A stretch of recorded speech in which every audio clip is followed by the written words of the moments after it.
Afternoon of a Faun is an amazing little gem of a ballet. And in my mind, it completely captures what the experience is of being a ballet dancer. And it's kind of a story of young love. So it's both in one. When you're a ballet dancer, you tend to be obsessed with your image and what you look like, and you're constantly looking at yourself in the mirror and trying to figure out what would make it look a little better, or what would happen if you turned this way. And so there's a bit of narcissism to being a ballet dancer. And this ballet captures it so perfectly, and at the same time tells kind of a little bit of a story of innocence and first love, and there's the push-pull of the dynamic between the two dancers who just happen to be in the studio alone. And it's like almost everything else that Jerome Robbins choreographed, it's just magical. And he was so gifted with using movement and dance to tell these stories. It's just a magical vignette. One of the things that they told a story at Mr. Robbins' memorial, and the essence of it was that he found it super frustrating to see something so clearly in his head and not be able to make the dancers or the production. We were talking about musicals at the time. But when you worked with Mr. Robbins, that was very clear. He knew exactly what he wanted to see, and he was exceedingly demanding. You will hear lots of stories about how hard he was to work with, but it was extraordinary to see somebody who could see so vividly in his head what he wanted. I imagine it's a little bit like the composers that you hear wrote whole symphonies without ever hearing them performed. So yeah, he knew exactly what he wanted, and I don't know how he envisioned this piece, how it came about for him, but I think almost everything he did, he had a vision of what he wanted for it. Now there's just a few dancers involved here. Just two. Afternoon of a Faun tells a bit of a story of what it's like to be a young dancer.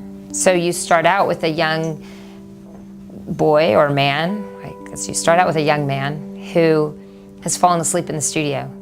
And he wakes up and he's enjoying having the space to himself. It is a luxury when you're a dancer to walk in and have an empty studio and nobody's there to watch you, and you really can go back to the essence of what it is about dance that you love, because nobody's there, nobody can see if you fall on your butt, whatever.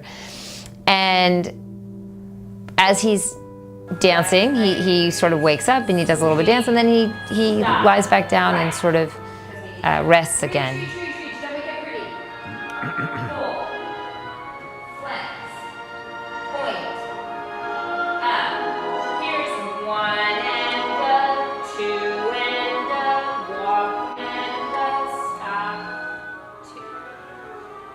Good.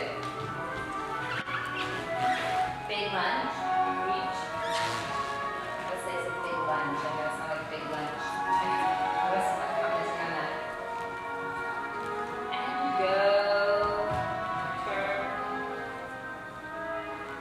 Good. Big lunge turn. Good. That's what the whole thing has to feel like. Good. And while he's resting, a young woman comes in, and she doesn't really recognize that there's someone in the studio. She has the same experience of getting to watch herself, even though she's aware of him. He's not watching her at that point. And then he wakes up and he sees her, and then it's all about the interaction between these two dancers. And there's a third relationship in the room, because there's a relationship between the two dancers, but there's a relationship between the dancers and the mirror, which is such a primary relationship for dance. We all had this constant critiquing of ourselves in the mirror. And Mr. Robbins just painted that picture so beautifully in this ballet. The ballet takes place in what looks like a light-filled studio. And it's very, very simple and very clean. It creates a studio, and that studio becomes almost a character as much as the dancers for the ballet. I live in Atlanta, and yeah, I'm thrilled. This is my first time working with the Trust. It's my first time working with City Ballet. And I would say it has been an honor to have both opportunities. The dancers were really, really lovely to work with. I was so pleased to have dancers who were not only open-minded and receptive to any of the thoughts I had. Afternoon of Faun requires a bit of acting, and it requires a bit of vulnerability and really putting yourself into the character of the piece. It's not enough, you can't just execute steps for Afternoon of a Faun. You have to put yourself in this place, in this mindset. And one of the things that was genius about Jerome Robbins' work is the way he was able to bring that out. And so the dancers have to be able to understand what I'm trying to get them to do, and they also have to be able to make it their own and make it natural in their own bodies. And I thought the dancers did a wonderful job and were really open to that and receptive. See them performing it. And so what are the three performances that San Diego gets to look at this time around? Balanchine's La Source, Balanchine's Tchaikovsky Pas de Deux, Afternoon of a Faun by Jerome Robbins, and Hallelujah Junction, which is a Peter Martins ballet. Have you been to Spreckles before? I've never been. Cool. Yeah. That'll be good. So the music is by Debussy, and this music was considered impressionist music. So a little bit like how you think of impressionist art. This was the musical version of that. And it's a really interesting piece of music because most of it is in a 9 count, which is really unusual.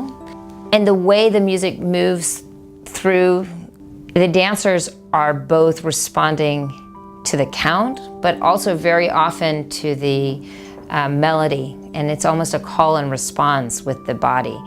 So it's actually a little bit challenging. I find it's a little bit challenging to count only in certain places. Plus, depending on who you have playing it, the flute soloists sometimes can go off on their own. Usually that doesn't happen in a dance performance. Usually the conductor for dancers will manage that. But